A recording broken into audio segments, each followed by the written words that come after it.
জান্নাতি লোকের জান্নাতে যাওয়ার সবচেয়ে সহজতম উপায়গুলোর মধ্যে থেকে একটা হলো নিজের কলবটাকে, অন্তরটাকে পরিষ্কার করে ফেলা। কাজটা কি সহজ না কঠিন? সহজ বলতেছেন? পাশের বাসার ছেলেটা এসএসসি পরীক্ষায় A+, গোল্ডেন A+ পাইছে, আপনারটা শুধু A পাইছে, A- পাইছে। কেমন লাগে তখন বলেন?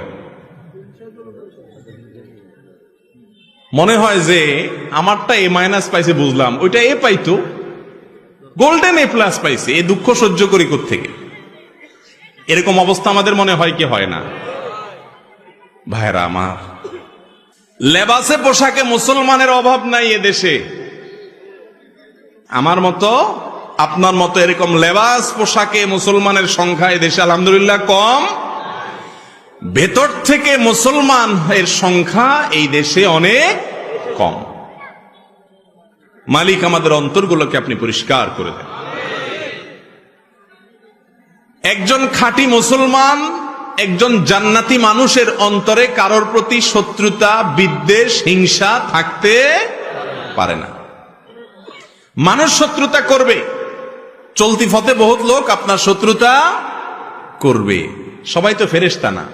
কিন্তু আপনার কাজ হলো সবার জন্য ক্ষমার দরজাটাকে একেবারে উন্মুক্ত করে দেওয়া।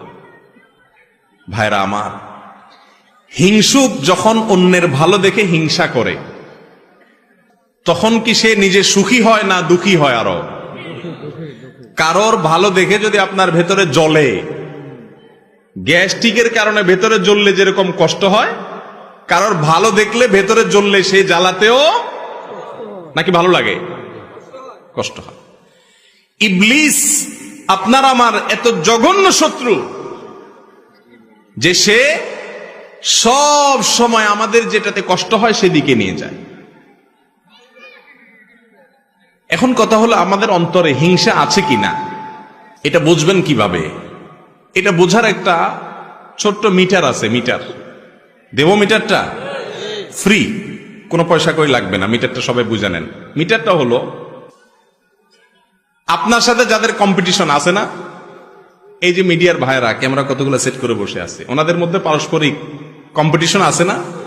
কার চ্যানেলে কত বেশি সাবস্ক্রাইবার হয়, কত বেশি ভিউ হয়।